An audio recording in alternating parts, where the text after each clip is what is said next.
大家好，今天咱们来聊聊中国经济的最新动向。9月24日，央行行长汤功胜宣布了一系列救市措施，可以说是大招尽出啊。首先是降准0.5个百分点，释放1万亿流动性，年底前还可能再降0.25至0.5个百分点，这是要把水龙头拧到底呀。同时还要降低政策利率，7天期逆回购利率降0.2个百分点，听起来是不是很厉害？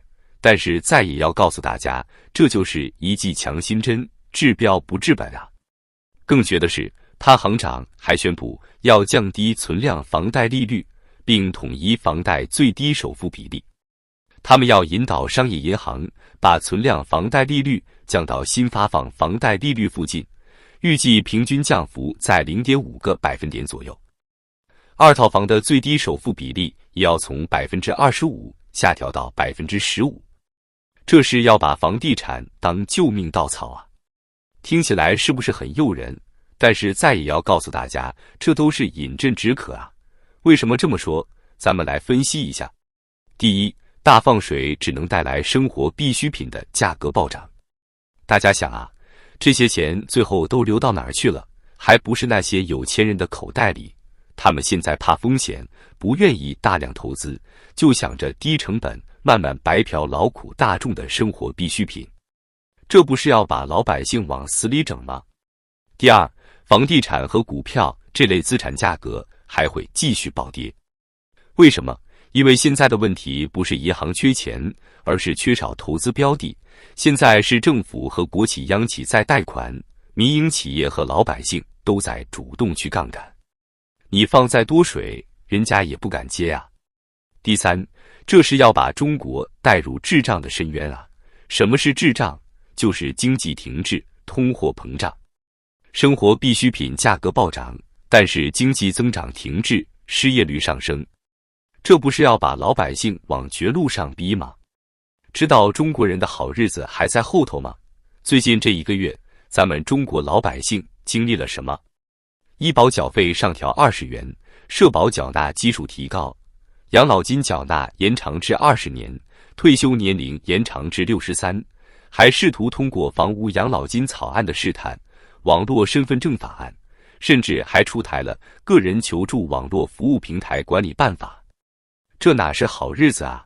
这是要把老百姓往绝路上逼呀！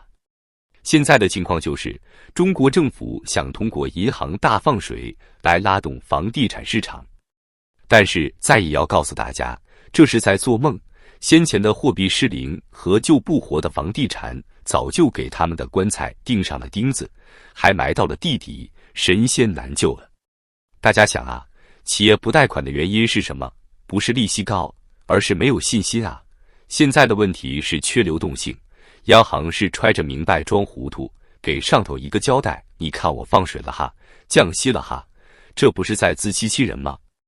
更可怕的是，这次放水很可能会带来一个新的骗局，这叫土豆包菜刮钱法。什么意思？就是利用生活必需品暴涨来代替房地产功能，让生活必需品代替房地产超发货币的蓄水池。老百姓可以不买房，但不能不吃饭用水电煤气啊。这个收入在当权者看来可以永远不过时，因为人永远要吃饭，这不是不作不死吗？现在就看韭菜的忍耐极限了。中产阶级也很惨烈啊，各种保守性收益只有 1.6% 年化，相当于没有了。目前最佳做法还是要换美元去享受美债的年化 5% 的收益，不用担心什么汇率问题，这样放水下去，货币机制迟早会出大事。这次放水的钱，估计大部分会被权贵老爷及其狗腿子以各种方式节流，换成外汇倒腾出国外，然后金圆券实打实的留着墙内，底层牛马韭菜享受通胀带来的水电煤汽油暴涨，这不是两脚洋福报吗？不可不享受啊！现在的情况就是，央行终于等到美国降息后，开始降准，降低房贷利率，降低二套房首付比例。央行货币放水，救市场、救股市、救房市，中国股市应声大涨。诡异的是，人民币不贬反升，看来中国是既要面子又要里子啊。但是再也要告诉大家，这都是假象，光降准是没有用的。如果有用，去年都降了2次了，9月的那次对应着10月继续大跌。现在商业银行根本不缺钱，缺的是敢于贷款做投资的人。还提前透露，这得有多急，急有用吗？再也给大家算个账，这次放水可能可以带动3万亿左右。按照现在的市场规模来算，可以管1个多月。那么10月底应该还会有新的刺激政策出现。想要完全扭转市场信心，各个口径不太相同，不过差不多都在30至50万亿规模。也就是说，发钱应该开始了，但估计会挤牙膏。如果政府10月底不发，今年的年很难过呀。但是再也要告诉大家，他们宁愿借钱给韭菜，也不会发钱。在他们眼里，给韭菜发钱，那是民主高福利国家养懒人的办法。当然了，借也没多少人借，反正现在就是一脚油门，一脚刹车，坐晕到车上的粉红们，让韭菜们在不知不觉间已经在无毛印钞的环境下斗争起来。这次的组合大招并不会给中国经济带来明显的好转，相当于给癌症晚期患者口服曲马多，并不会坚持很久。1万亿的放水只会加重物价上涨，0.5的房贷利率下调也不会给房奴生活带来多大本质改善，转按揭他们是不敢放开的。再也提醒投机的各位，这次只会有非常短的窗口期，别被表面现象迷惑了，这是一个大坑啊！他们解决危机的方法是创造更大的危机，不愧是草台班子。其实央妈也不是不知道结局，只是在元首的民粹主义下已经没有了退路，只能用放水来稀释债务，最终降低的贷款利息不够买根葱的。回顾历史，中国其实不是第一次玩大放水这套把戏了。明朝末年，张居正通过一条鞭法试图进行财政改革，但在他去世后，改革受阻，财政赤字加剧。为了弥补亏空，朝廷大量铸造铜钱，结果导致通货膨胀，物价飞涨，老百姓苦不堪言。再看看民国时期的金圆券风暴，也是为了填补财政窟窿而滥发货币，结果导致恶性通货膨胀，老百姓买个鸡蛋都要用1麻袋钱，最终加速了国民政府的崩溃。但是再也要告诉大家，这次的大放水跟历史上的可不一样。为什么？因为时代变了。首先，全球经济一体化程度空前。以前的大放水主要影响国内，现在可是牵一发而动全身啊！你看看，人民币贬值，全球市场都跟着震荡，这不是在玩火吗？其次，中国现在面临的是结构性问题。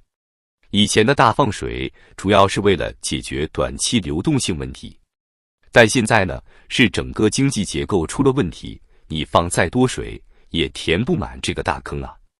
再给大家爆个料，知道为什么这次放水特别危险吗？因为中国现在的债务水平已经高得吓人了。据国际清算银行的数据，中国的债务与 GDP 之比已经超过300%。这是什么概念？就是一个巨大的债务泡沫啊！你再放水，不就是在给这个泡沫充气吗？而且现在的中国经济已经进入了一个新常态，过去靠投资、出口拉动的高速增长模式已经难以为继，现在需要的是转型升级，提高创新能力。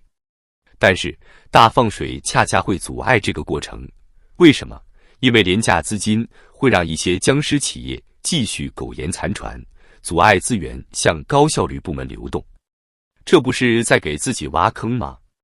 再说说房地产吧，过去的放水很大一部分都进入了房地产市场，推动了城市化进程。